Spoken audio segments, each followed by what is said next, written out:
Hi, I'm Dr. David Day of Samurai Digital Security, and this is 404 Cybersecurity Not Found, tearing cybersecurity a new arse since 2015.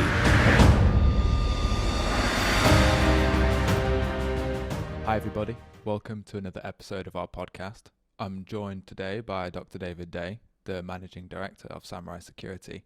So today we are talking about brain hacking. Dave, what is brain hacking? Well, I don't know if it's a commonly used term, but it's one that I use for a particular affectation of human behaviour, one that I find particularly disturbing actually, which is our willingness to open our brains up, open our minds up to a plethora of information from social media and from the internet, YouTube, Facebook, Twitter, LinkedIn, and allow our minds to just be programmed in any way that the creator of the content sees fit. And we do this with no mindfulness, no effort to filter the content.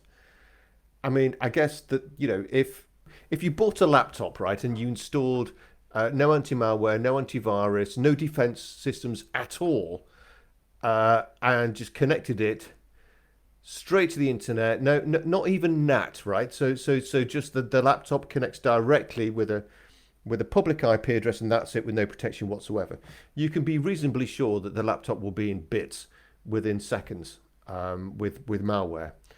Yet we seem to be perfectly happy and content to go chasing down rabbit warrens of information that is changing the way we think, changing our attitudes, changing our beliefs, modifying our behavior, just based on other people's views. And there doesn't seem to be any effort taken to or significant effort taken to substantiate these views. I mean, we're living in the age of the Facebook expert now, aren't we? Where somebody claims to be an expert, or they just talk in a mannerism that sounds like they're an expert in a particular field, and we think, oh, that sounds like an interesting view, and we take it on board. And sometimes we're not even realizing we're doing it. We're changing our views and our opinions, and we don't even know that we're changing our views and our opinions. And I think brain hacking is when that particular way in which we work, way in which we think, is intentionally taken advantage of. So, as humans, we are vulnerable to this. We're vulnerable to being persuaded of one thing or another, and it's been happening before the internet, of course. With various advertising on TV and on radio, and obviously now with the internet and the World Wide Web, we're exposed to even more of it. But it's just I'm concerned about the fact that we open our minds up willingly to having our human psychological vulnerabilities exploited. And I don't just mean this in terms of sort of social engineering and phishing from a cybersecurity context. I mean, much broader than that. I'm talking about actually changing your views politically, changing your views in terms of buying habits, changing your views in terms of politics. And it's becoming, increasingly a bigger problem. And it worries me, it worries me that so much power is now going into the hands of those that can exploit those vulnerabilities the best. The old-fashioned con man, if you like, has a very beautiful habitat to now preside over. And it's just dangerous, very, very dangerous. And I think the danger comes by the fact that we're unaware that it's happening. What do you think gives people the power to manipulate en masse like this? I think that the power is derived from the fact that we don't know it's happening, and we're paying no attention to the fact that it's happening, and we don't care that it's happening, and we think to ourselves, it our own arrogance is the problem, our own ego. That isn't happening to me. That, you know what, that might happen to those thick guys, but not me. I went to Oxbridge, or I have a law degree. I'm a professor. It won't happen to me, but you know what? It's probably more likely to happen to you, because you're so sure of yourself that it isn't. And I think that we have no filters on. We just read it, and it's plausible, and we start to accept it. And we don't think it's happening. And the beauty of it is, the power of it is that we don't think it's happening to us, and it's happening to all of us, and it's happening en masse. Just the billions of people on Facebook, and just stop at some point while you're going through a feed on Facebook or Twitter or whatever, and think, what are you reading? And just for a moment in time, for a window in time, just think, what am I reading right now, and why am I reading it? And I guess the other thing that gets me with this as well is that your brain is a resource, right? You've only got so much energy in terms of your ability to concentrate and think. And also, you've only got so much that you can give emotionally. And I find it odd that, like, you expend a lot of processing coming up with the perfect retort to somebody whose view you don't agree with, which isn't probably their view anyway. It's a borrowed view from somebody else. And you make an argument from your view, which is probably borrowed from somebody else as well in reality, and argue it, and use so much effort to argue so strongly and think the right words through, and then emotionally invest yourself in how many likes you get versus how many likes somebody else gets. That you're burning away energy, which over something absolutely and totally, if you're honest, in most cases, meaningless, other than for your own dopamine hit, if people like it, and that's energy that could be spent, work. For me personally, I always think of it as like energy that could be spent, doing something I enjoy, and I do enjoy my job, right? I enjoy working, I enjoy the things that we do at Samurai, so I don't want to expend energy on that nonsense when I could be expending energy, building a business and creating things that people like, and providing useful services. Not arguing nonsense, not trying to set somebody straight on the fact that, COVID isn't generated by 5G, not trying to educate somebody who believes there's a conspiracy, to make sure that we all get vaccinations because it makes us buy Microsoft products or whatever other nonsense is doing the rounds. I don't want to, waste my time responding to that and putting my energies into that, when I could be putting my energies into something far more productive. I'm hoping that people might start to, as I'm not the only person saying this, right? There's other people now that are wise to this. I'm just hoping that message gets spread. I appreciate the irony. It gets spread quickly in terms of ensuring that people put filters in place just to stop and think, well, what am I doing here? Why am I reading this nonsense? Well, taking that first step to realize that what you're looking at perhaps isn't true, or the problem is it's an echo chamber. For each person's social profile, it learns over a long period of time what you like and what you don't like, and it only tells you things that reinforce the ideas you already have. I mean, and so it gets even more crazy when you think about it, right? You're reaching the point where not only are your thoughts being manipulated by other parties, but those other parties aren't even doing it directly themselves. Your thoughts are being manipulated via an artificially intelligent algorithm. It's not even a human that's manipulating you. You're being reprogrammed unknowingly to the whim of AI, and that I find very frightening. And I think we should all, we should be worried. about this, and it's it's bad with AI, right? And it's bad because there's the reasons for this happening are varied, right? And some of them are very sinister, and some of them are perhaps a little more benign, but still a problem, right? So uh, where this is happening because as you mentioned, Brad, where this is happening because of situations like echo chambers where you're constantly being shown things that to reinforce your own beliefs because you've already looked at something along those lines and it recognizes what you look a lot at for and then feeds you the same information all the time, and so strengthens, go into this kind of cognitive feedback loop of whether it's right or wrong, reinforcing it more and more and more, and strengthening those neural, as we spoke about in the previous podcast, strengthening those neural connections so that you're more likely to believe something through sheer pattern recognition, and that's sinister. Well, I mean, it's bad, but it's not by it is by design, but it's not by design that it sort of manipulates your viewpoints and your thinking. It's just doing it because the algorithm means that the more you look at it, the more likely you are to click on some link for advertising, or it's monetizing your view.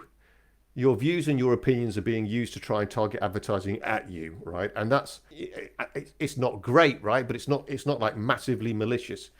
It's not massively malicious in the way that, say, your political views could be manipulated from I don't know, one party to another, or one source to another, or to move you to become an anti-vaxxer or a 5G conspiracy theorist, or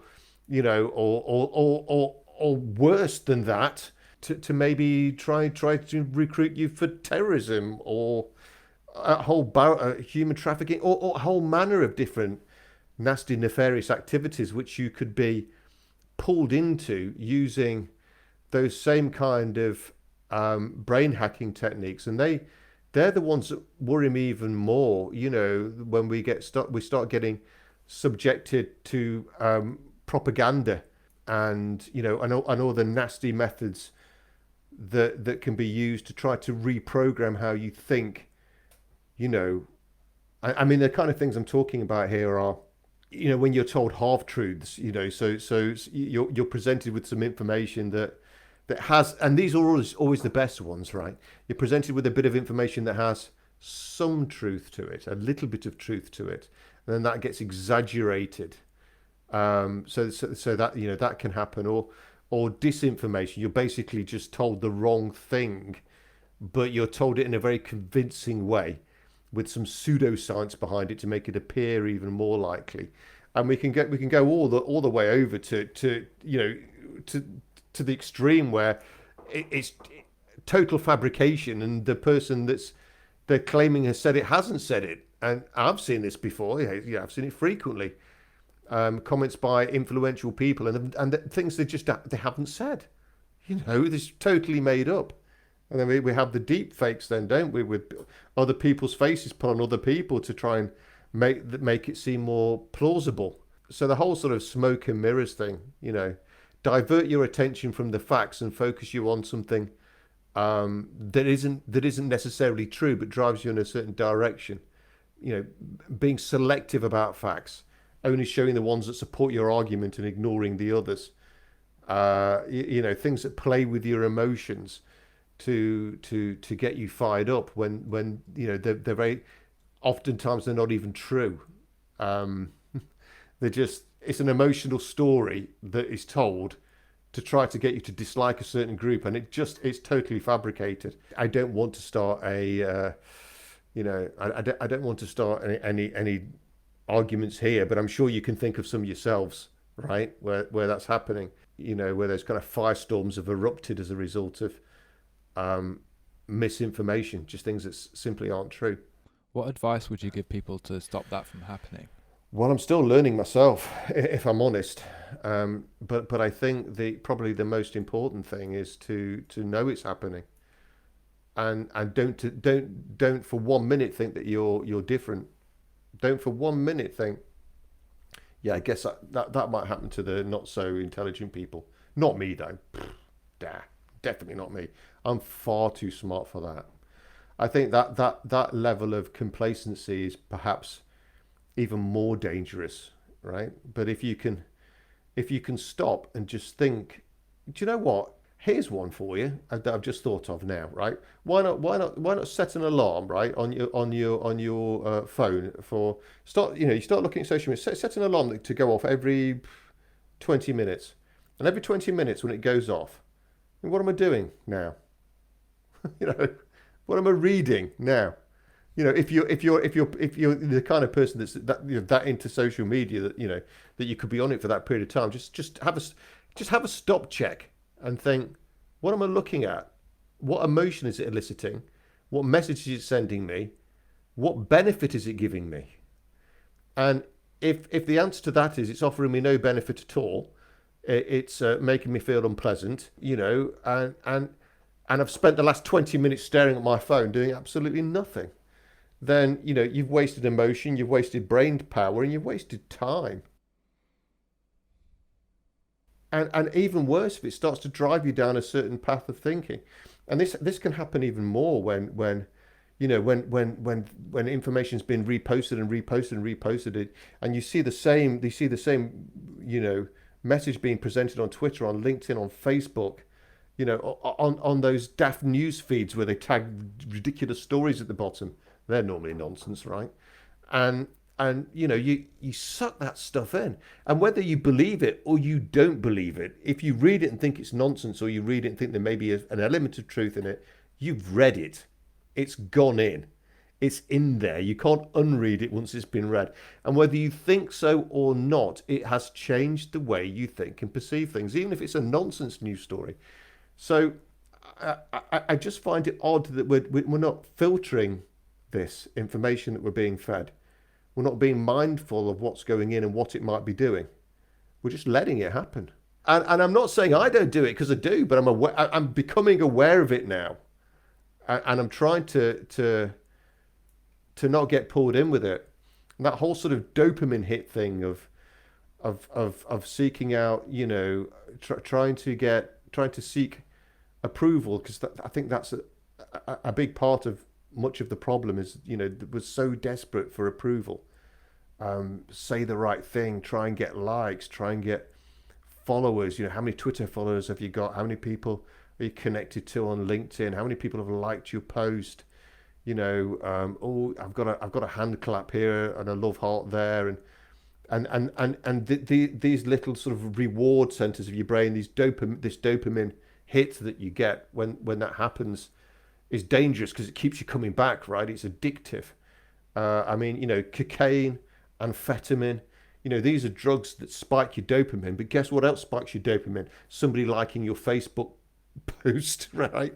So it can get addictive, and then you get carried away with that. You start to value yourself according to that. I'm funnier. I'm smarter. I'm more cynical. It doesn't matter what you are, as long as you're the most of it, right? My really cynical negative post got loads of likes. My really joyous one got loads. It doesn't matter, does it? As long as it's getting that dopamine hit that keeps bringing you back into it and keeps you looking at that content. And that content, quite frankly, most cases is pretty poor. I mean, if somebody had said to me, like, so I was, I wasn't particularly young when the internet started to take a foothold, and at the time I felt pretty positive about the whole thing. I thought, I mean, particularly it's used quite heavily in education at the time. So my first exposure to it was at university, and that was back in the late 80s, early 90s, and at that there was some rubbish on it even then, though, to be fair, but a lot of it was great in terms of education. So there was JNet that was happening in universities exchanging information, and that side of things was really, really exciting. And I thought, this is going to be amazing, this massive opportunity for the spreading of powerful thoughts and papers and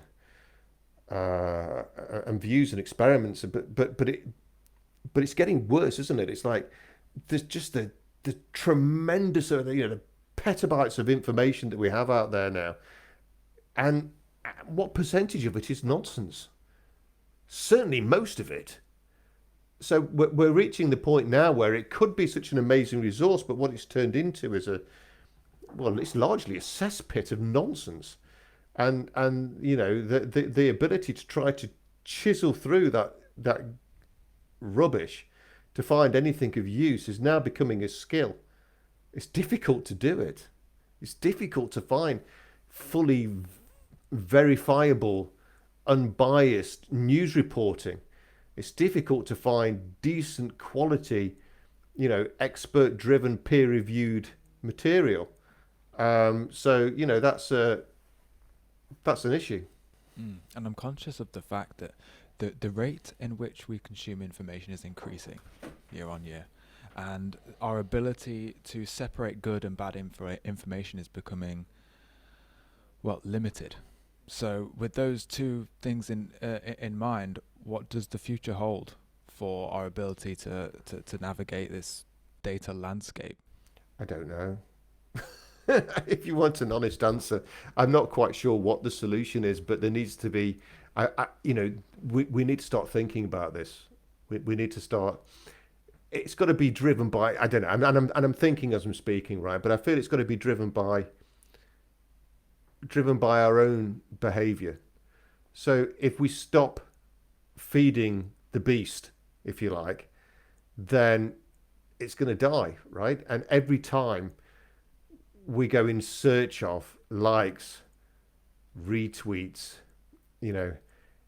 endorsements from our peers, whatever it might be in that context, every time we do that, we strengthen the neurons that make us want to do that. And we see that as,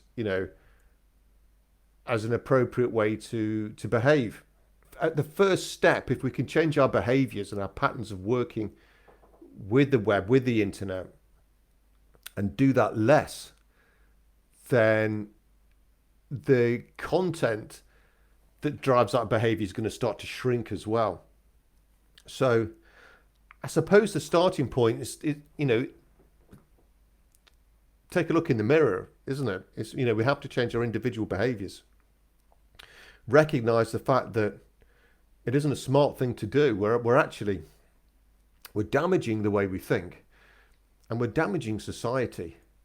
And, this amazing tool that we've created, this incredible, tool that we've created for information exchange is starting to work against us rather than for us. We're being consumed by the thing that there's something that we should be using as a great tool. We're actually is ending up becoming a disease. That's my view on it, right? Honestly, I don't think it's getting worse. Just be aware of the time that we're putting in. That's the first thing. In terms of changing, in terms of the sort of, I think it's human behavior that's driving the internet and then coming back and driving human behavior. So I think it's us. It's got to start with us. The algorithms and the means in which content's created, that will change if our behavior changes. Try to diversify our views a bit rather than continue looking at as you're fed the same thing again and again and again. Think, you know what? Stop this. Here's the thing. Why don't you just try looking at the opposing view, right? So for me, if I'm going to take my own advice, I would start to try to find positive news on Donald Trump. Because I'll be honest with you, everything I see about Donald Trump is negative, and it reinforces my view. And if I'm honest, I've never, as much as it pains me to say it, I've never really made an effort to think, what are the other guys going on about? Is there actually any merit in that? I've got my doubts. But then again, if you have your doubts and you never look into it, your view is never balanced. So, read opposing views, seek quality sources, try to ensure that what you're reading is peer reviewed and is written by a real expert. On anything that sort of pushes your emotions hard, you should be nervous about if it's intentionally doing so. Hysteria is always another one. Anything that sort of talks about doom and gloom, end of the world stuff, just be mindful and filter it. But I think so. If we're talking about change, I think it's got to come from us first. The web, the internet, social media, that will have to change if we change our behaviour, because it won't make money otherwise. So it's got to start with us, I think. And take a walk outside. Look at nature. Stop consuming data all the time. We're cybersecurity consultants, mate. We don't do that. I'll go so far. I'm drawing the line with the nature stuff. Okay. Yeah, don't go outside. I'm joking, of course. Yeah, it probably isn't a bad idea, to be fair. Well, I think that's a good note to close things up, Dave. Do you have anything else to say? No, not really. It's a bit of a funny one, isn't it? That we're a cybersecurity podcast, just gone a bit off the beaten track there. But I still think it's we do talk about hacking, and I still think our brains are being hacked, and we need to get some AV, firewall, endpoint detection, intrusion detections going on with our own brains. That's what we need. We've got to protect it, and we're not doing it at the moment. Well, until next week. Until next week. Thanks for listening. This podcast was brought to you by Samurai Digital Security, purveyors of cybersecurity solutions. Find us at samuraisecurity.co.uk and follow us on LinkedIn, Twitter and Facebook. Samurai Security, tearing cybersecurity a new R since 2015.